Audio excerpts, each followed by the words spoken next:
Assalamualaikum warahmatullahi wabarakatuh. Alhamdulillah wassalatu wassalamu ala Rasulillah wa ala alihi wa ashabihi wa man walah, amma ba'd. Anak-anak sekalian, semoga dimuliakan oleh Allah Subhanahu wa taala, rahimani wa rahimakumullah. Kita akan melanjutkan pelajaran kita dari mata pelajaran akidah. Sekarang kita sampai pada halaman 20. Ya, di halaman yang ke-20.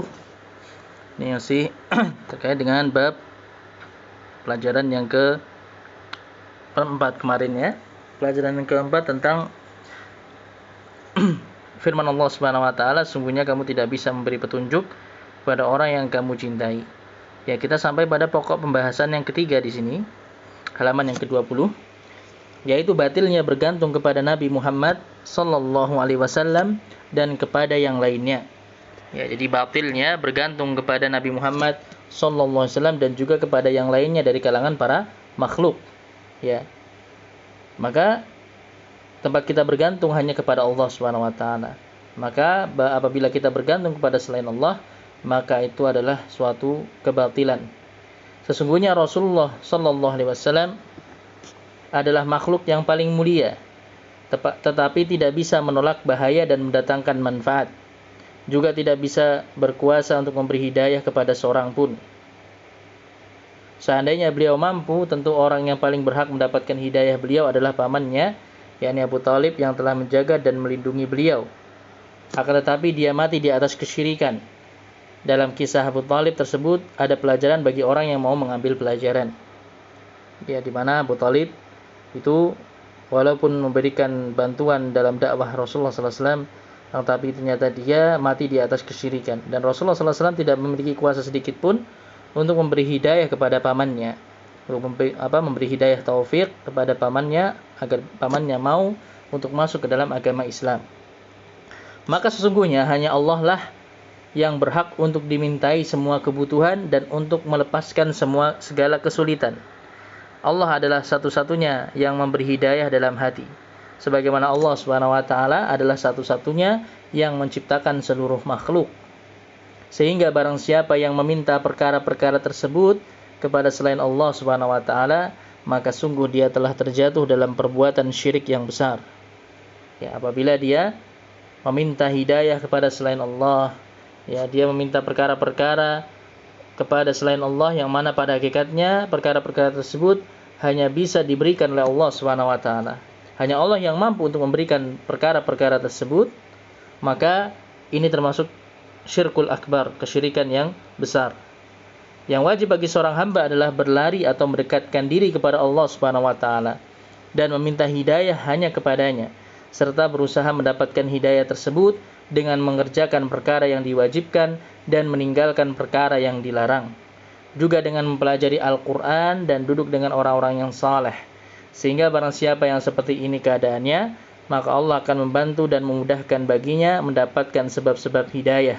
Seperti difirmankan oleh Allah Subhanahu wa taala dalam surat Al-Ankabut ayat yang ke-69, "Walladzina jahadu fina lanahdiyannahum subulana wa innallaha lama'al muhsinin."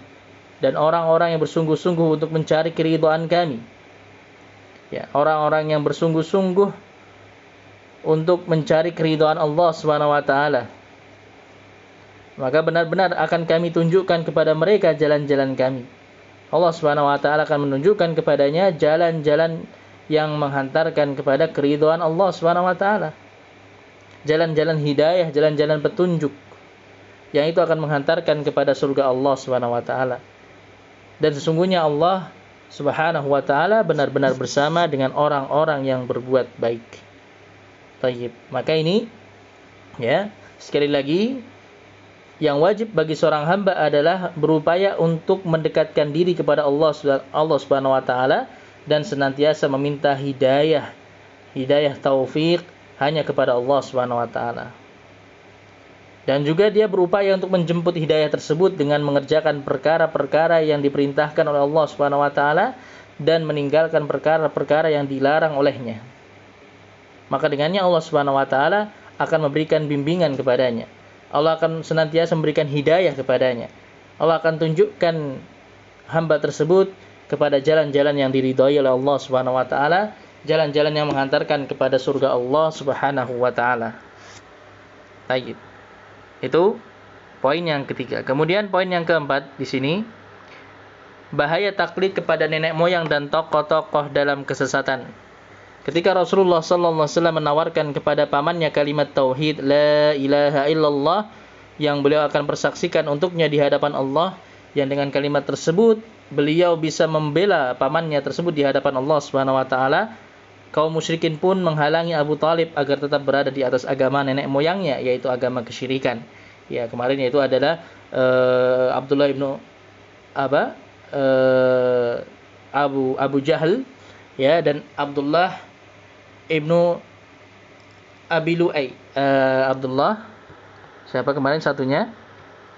Abu Jahal dan Abdullah ibnu Abi Umayyah. Baik, Abdullah ibnu Abi Umayyah. Ya, kedua orang tersebut yang kemudian terus menghasut, yang mempengaruhi Abu Thalib agar enggan untuk mengucapkan kalimat la ilaha illallah di penghujung kehidupannya. Baik. Maka dan ketika beliau sallallahu alaihi wasallam mengulangi permintaan kepada pamannya tersebut agar mengucapkan kalimat tauhid, kaum musyrikin pun kembali menghalanginya dengan mengatakan, apakah engkau membenci agamanya Abdul Muthalib? Mereka terus membacakan hujah-hujah yang dipakai oleh kaum musyrikin dalam menghadapi para rasul, yaitu taklid kepada nenek moyang, ya, taklid kepada leluhur, taklid kepada kakek moyangnya, ajaran-ajaran yang diwariskan dari leluhurnya, dari nenek moyangnya. Ya, ini yang dijadikan sebagai senjata andalan kaum musyrikin untuk mempertahankan agama kesyirikan mereka. Sebagaimana Allah Subhanahu wa taala menyatakan dalam surat Az-Zukhruf ayat yang ke-23, Inna wajadna aba'ana ala ummati wa inna ala atharihim muqtadun. Ya, ini ucapan orang-orang musyrik ketika diajak kepada agama tauhid, diajak untuk berpegang kepada agama tauhid, beribadahnya kepada Allah Subhanahu wa taala, mereka mengatakan, sesungguhnya kami mendapati bapak-bapak kami menganut suatu agama, yaitu agama kesyirikan, dan sesungguhnya kami adalah orang-orang yang mengikuti jejak-jejak mereka. Karena mereka sangat mengagungkan nenek moyang mereka, leluhur mereka. Ya. Sehingga mereka pun berupaya untuk melestarikan agama nenek moyang mereka, yaitu agama kesyirikan. Dan akhir dari ucapan Abu Thalib adalah dia tetap di atas agama Abdul Muthalib, dan dia tidak mau mengucapkan la ilaha illallah, maka dia mati di atas kesyirikan dan mengikuti nenek moyangnya. Dan tentunya dalam hal ini ada hikmah dari Allah Subhanahu wa taala, dan perlu diketahui bahwa agama ini tidak dapat dicapai dengan nasab keturunan, tetapi dicapai dengan ketakwaan. Maka Abu Thalib walaupun memiliki hubungan yang sangat dekat dengan Nabi Muhammad sallallahu alaihi wasallam, dia adalah paman beliau, ya, saudara dari bapak beliau, ya, saudara laki-laki dari bapak beliau Abdullah, memiliki kedekatan nasab, kedekatan jalur keturunan. Akan tetapi itu tidak membuatnya bisa mendapatkan hidayah taufik untuk bisa masuk ke dalam agama Islam. Maka agama ini hanya bisa didapat dengan ketakwaan, ya, dengan kejujuran, dengan keikhlasan. Maka kisah ini juga memberikan faedah bahwa yang menentukan bagi seseorang adalah amalannya yang terakhir. Yang menentukan bagi seorang hamba adalah bagaimana dia menutup kehidupannya. Kalau dia menutup kehidupannya di atas keburukan, maka dia akan mendapatkan balasan yang buruk nanti di akhirat. Akan tapi kalau dia menutup kehidupannya dengan kebaikan, maka dia akan dapatkan balasan berupa kebaikan nanti di akhirat. Baik. Kemudian anak-anak sekalian rahimani wa rahimakumullah, ya, faedah yang berikutnya di sini bahaya teman yang jelek bagi seseorang. Ya, bahaya teman yang jelek bagi seseorang. Maka sesungguhnya Abdullah bin Abi Umayyah dan Abu Jahal merupakan sebab terhalangnya Abu Thalib dari al-haq, dari kebenaran, dan dari agama yang agung ini, yang terkandung di dalamnya kebahagiaan yang abadi. Hal ini menunjukkan tentang bahayanya teman yang jelek bagi seseorang. Maka hendaknya kita berhati-hati untuk dekat dan mendengar ucapan-ucapan mereka. Ya. Maka Abdullah bin Umayyah dan Abu Jahal yang merupakan teman dekat dari Abu Thalib, ya. Maka